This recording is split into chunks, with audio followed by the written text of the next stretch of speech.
What's up, Internet? Jack Danger here, Stern Pinball Ambassador, and we're here to show you the brand new Star Wars The Mandalorian Pinball machine from Stern Pinball.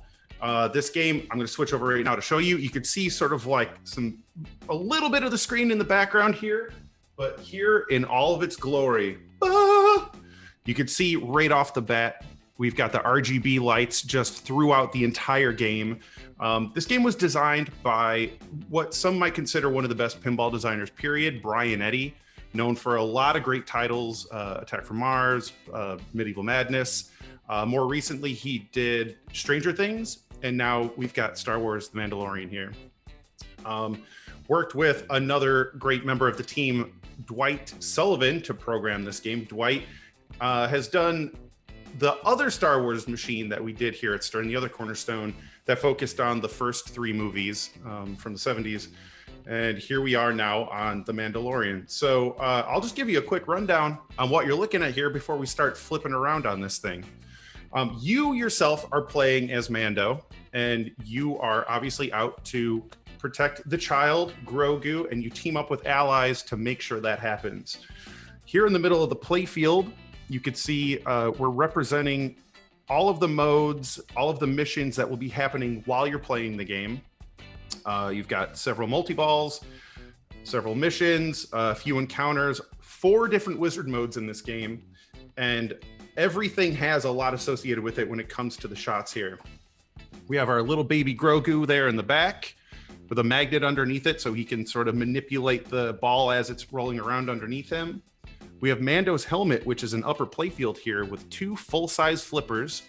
And actually, the playfield rotates to increase the difficulty on what's happening. So the first time you get up there, that's where you spend your encounters. When you're flipping around, it's sort of shallow, so it's easy to play. As it gets harder, it starts rotating, which makes it really hard to keep the ball alive inside of there. And the levels of which you're playing are represented here by the 3 lights in the middle. Front and center, a humongous Razor Crest toy, which you need to bash through underneath to start the multi-balls that are associated with the Razor Crest. You can see right here.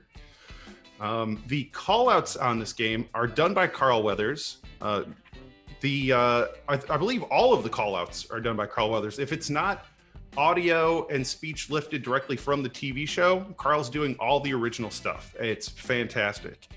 And he refers to you as Mando. So you feel like you're in that suit of armor. You're in that moment. You're the one going through all these missions.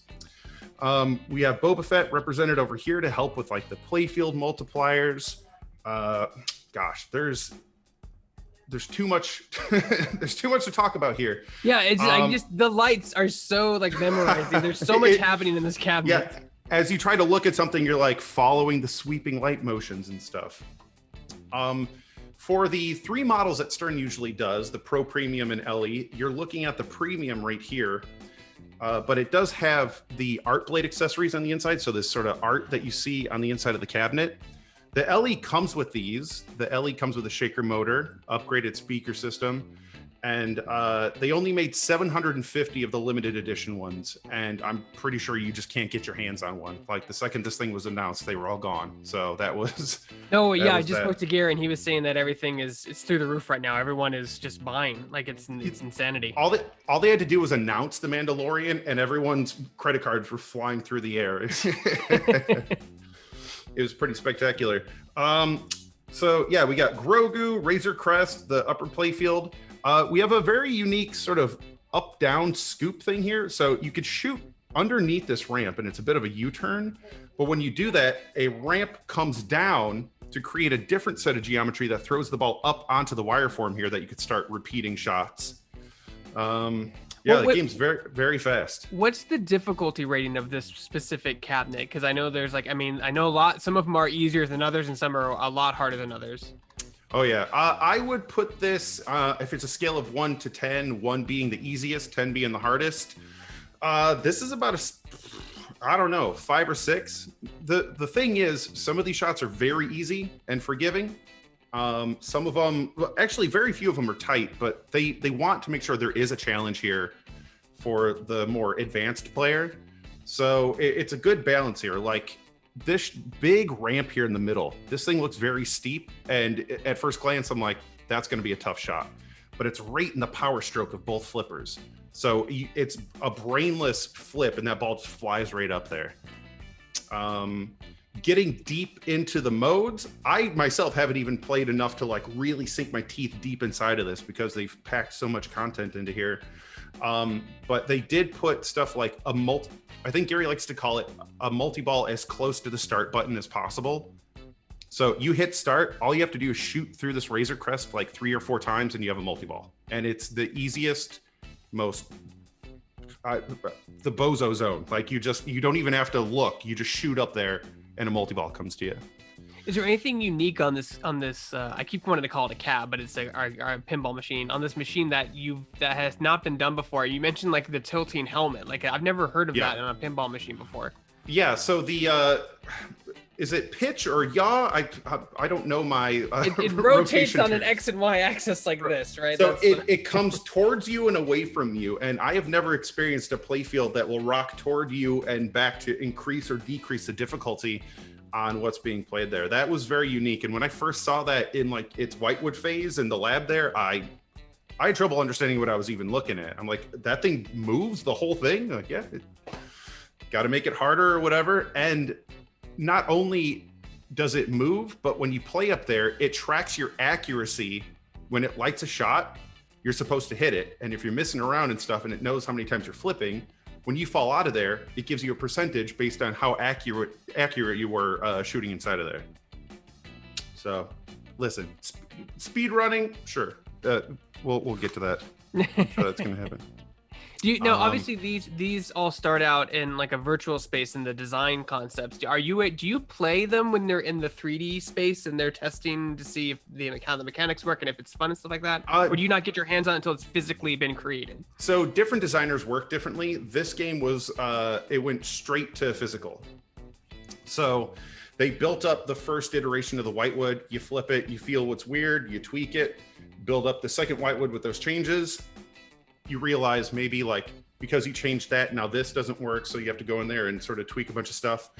Yeah, it's the exact number that Gary likes to use is like, was it like a 12 to 18 month cycle for a game from like idea to like put it in a box? So you see a lot of things change as these games come to life. And what I'm looking at here is actually pretty dang close to like his to Brian Eddy's original sketch. So like it all worked right out of the box, which was fantastic. How do people go about how do you go about beta testing these games? Because it's not like a digital game where you can have like a open beta, right? It's got to be just immediate people working in the company that try it out and give their feedback. And probably you are pretty important as well, being their brand ambassador. Yeah, so what is cool about Stern is we employ some of the best pinball players, if not the best pinball players in the world, who are designing now for us, who are programming for us. But we'll also pull in people that are, you might consider casuals, like maybe someone from the art department. We'll bring them over and be like, hey, flip on this and see what you do. Or just someone off the line. Everyone's supposed to take their time. They're like 5-10 minutes to go play pinball. You sort of like watch how people react. So if there's someone that doesn't know anything about pinball and they're just sort of like flipping both flippers and you watch where that ball goes, you sort of keep that in mind on like, okay, so if we want this game to appeal to new players and advanced players, we definitely got to put a shot here because that's where the ball likes to go when people are just like flapping like a chimpanzee, just like trying to hit the buttons. So yeah, it's a delicate dance to make sure you get longevity out of it, but that you don't turn away the brand new player. Do you want to play some balls and show us how it's done, Mr. Professional pinball player? All right, well, let's step right in. Right off the bat, you could see you have a Mandalorian avatar up here. Where are you? Boom, right over there. And as you upgrade your gear in the foundry, which I'll explain in a second, your avatar actually changes. Like when you get your jetpack, when you get your rifle, when you get all that stuff, it actually starts showing up on your character. Also, something interesting to point out is the backgrounds in like your sort of default screen here will change the different times of day as you're playing the game as well. So let's get right into it. We got a couple of different skill shots here. So we're going to probably go for the child in the back. And can we nailed it first try. So obviously, pinball, first rule is if it's blinking, it's what wants your attention. We've got some child shots here on the side, which will bring us back up to Grogu. But I want a multi-ball. So you see these green lights sort of going up the middle here. That's telling me to shoot right up the center, and I missed terribly. And once you hit the Razor Crest, that'll start getting you action for your locked balls for your multi-ball. There you go. So we need 2 more to start multi-ball, and I drained because I'm an amazing pinball player. Oh, pro. All right, let's get back to it. Here we go. The child grabbed the ball. Gonna throw it around a little bit, and that's sort of your mystery award up there. And for people watching, like, there are Star Wars sound effects and the theme, but for DMCA reasons, we're just not going to play them because it's going to it's not good for anybody. That's tricky. The second I revealed this game, immediately just the theme song set off the DMCA bots. Yeah, right. The robots. And you can't fight the bots. All right. So it says Razor Crest multi-ball is lit. So all we have to do now is shoot up that ramp, and then we are golden. There it is. And it's got clips from the TV show, audio from the TV show. And really the only thing that sets off the DMCA is the theme song. But the programmer did something interesting on this game. They offered a setting in the game where you could turn off all copyrighted content so that you could stream this game without any issues. That's cool. I mean, that's something definitely I see more game developers in general doing, and also streamers. Please have a stream safe mode so I can stream the game without getting my Twitch channel shut down. Right. We're trying to show off your content. We would appreciate it if we weren't handcuffed to death. So another cool thing about this game is your weaponry, and we'll go into the foundry to show that in a second. But immediately I have a flamethrower equipped, which you could see as an icon right here. What this does is when I hold down the action button, the longer I hold it, the longer the effect is, but you start spraying the entire playfield with a flamethrower, and it'll show a lighting effect of it actually being sprayed across the playfield. And then all the shots that you lit on fire are actually worth double when you hit them. So it's a good thing to bring into a multi-ball so that you're getting a whole bunch of points there. Let's show this upper playfield really quick though. So we need 2 shots to this upper playfield. There's 1, and then the next shot up there will go up there. So it'll rotate to position itself, and you just have to hit the shots that are blinking. So those 2 yellow shots up there are what we're gonna have to hit. All right, here we go. We got him. So now it gets more difficult. Now it's like straight up and down. Okay. Oh my God. Right. Yeah. It took me to the most immediately difficult level there. That's when you have to like really start getting tricky with how you're playing the game there. So we just started a mission. And again, all the footage from the show. And obviously you're not hearing the sound effects here, but they are playing. And you just need to follow the flashing lights. There's other things on the game like little offshoot sniper modes. There is, you've got little hunter modes here. I say little, but you have to shoot these 3 targets to light up. There it is. Light up the in lane, and then you can track down. There we go. And actually hit it so fast that we didn't get to see the intro play. You're just too good, Jack. It's hard being this good at pinball. It's hard being this good of a pinball player. It's so fast. It's incredible watching you or anyone else who knows how to play pinball, because for years, even as a kid, I just hit the ball. Like I was like, you just hit the ball. We'll say that was, I've only been into pinball for about 8 years, but I got trained by some of the better players. And that is 100% how I played, is I just flapped the flippers like a mad person. Yeah.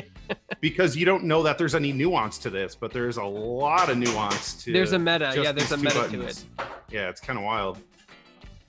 I'm just picturing like a you're the best around montage from Karate Kid, but pinball, basically. The guy who taught me how to play pinball did teach me how to play one-handed, and that's how I got better. Like, no joke. Oh, because you have to move your hand back and forth? Is that so what that does is if you keep your non-dominant hand behind your back, you can only use one hand. So it forces you to have to, move your hand to each button.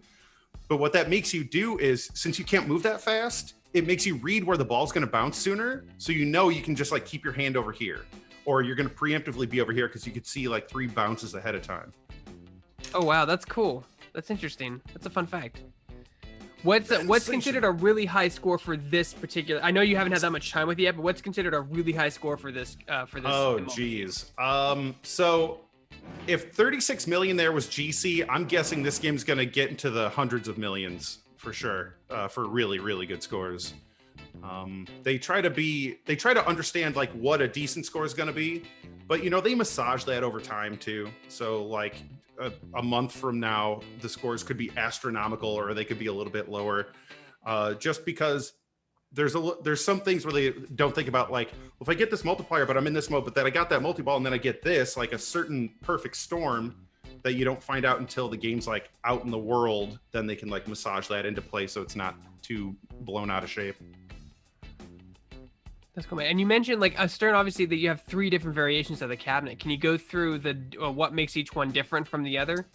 Absolutely. So this is the premium LE model. This has the magnet under Baby Grogu. You have the moving upper playfield here. You've got the up-down scoop right there. On the Pro, you still have like an upper playfield, but it's actually street level, which means it's on the base level of the playfield. And it's just one flipper. You don't get the magnet in the back. And then this shot here, which is a horseshoe that eventually turns into a scoop, it just remains a horseshoe. But the LE also gives you, I just played a sound clip in my ear and it's freaking driving me nuts. Okay. Don't DMC yourself. The LE gives you a shaker motor, this like high definition glass, which looks like there's no glass on it whatsoever. Museum glass, I think is what it's called, right? The museum glass. Upgraded sound system. You've got the metal apron here with the illuminated cards where you usually have the designer signature on them. And all the LEs are numbered with a plaque that's on the back box there. But the Pros are usually the ones that are the ones you find out on the street. They're the ones that are meant to get beaten up by the public. They're the ones you'll find in your bars and stuff. For the operators, I think, right? Really cool operator that wants to put an LE on location, which some people do. It becomes an attraction. No, yeah, if especially like I think it's pinball. I mean, as much as nuanced as it is, it still is popular. And if you're the only one in town, if you're the only bar in town with a Mandalorian pinball machine, people are going to hear about it. You know, so absolutely. And if you're the bar in town that has an LE, people might go play that versus the place that has the Pro. So you know, it's there's a bit of a dance there. That's interesting. I never thought of it that way, that the highest end one is made to have some punishment, where this one's meant to be in like in a pristine rec room or a pristine game room, or not. You know, you're going to take care of it and clean it and be nice to it. I never thought of it that way. There's a few more things that move on the premiums and LEs. So like if some drunk ding dong is being rough on pinball machines at a bar, you know, you don't know what's going to happen. So like, yeah, the Pros are usually the ones that are put on location for people to beat up. And then these are for more like the collectors. But again, the premiums and the LEs, you will still find bars that put those on location. We got a lot of places here in Chicago that'll buy up the premiums, and because it's sort of like the LE feel without a lot of the accoutrement that comes with the LE. So you're still getting all the like moving play fields and stuff like that. And just because I think the audience might be interested, if I ordered one of your Stern Pinball's machines, whether it's it's an LE one, it's the mid-tier one, right? If I order that one, how many pieces does it come in? So when you order a pinball machine, all you have to do is put the legs on it. That's it. Oh wow. Yeah. So the head folds down, they zip tie the thing, foam pad it, slide it into a box, ship it off to you. You're just gonna clip some zip ties, put the head up, put the legs on, throw the balls in, you're flipping. How much does this, do you know how much this particular pinball machine weighs? I'd say about 250, 275. Oh my God. Yeah. It's heavy. It's not, they are heavy, but setting one up by yourself is not too bad. Unless there's stairs. Listen, I don't endorse doing any moving of big furniture by yourself, but in a pinch, you could do it. Oh yeah, stairs, F that. you get your friends to help you, please. That second person when you pay. You better have some real friendly friends to help you move some pinball machines upstairs. You're gonna pay $7,000 for a pinball machine. Please move it carefully. That better be some extra nice pizza you're buying for your pals. Well, that's great, Jack. So these cabinets, you said they sold out across the board. Are there any left on any of the tiers to pre-order?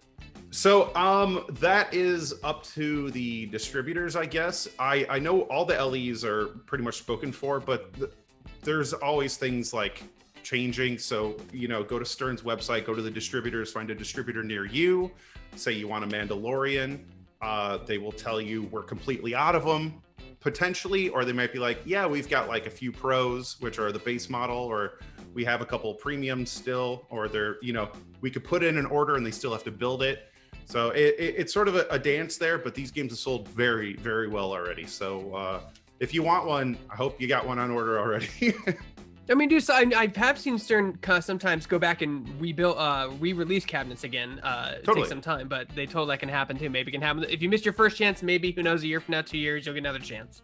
Yeah, they call them vault editions, where they'll pull. It's sort of like how Disney pulls a movie out of the vault and then they remake the DVDs for it or whatever. Well, okay, I'm dating myself because that's not a thing anymore. VHS.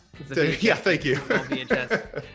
That's awesome. And Jack, where can they watch you? Like, can you tell us your schedule? Where can they watch you? Because obviously for pinball machines, you want to see them in use. Where can they watch you stream this, and what's your schedule?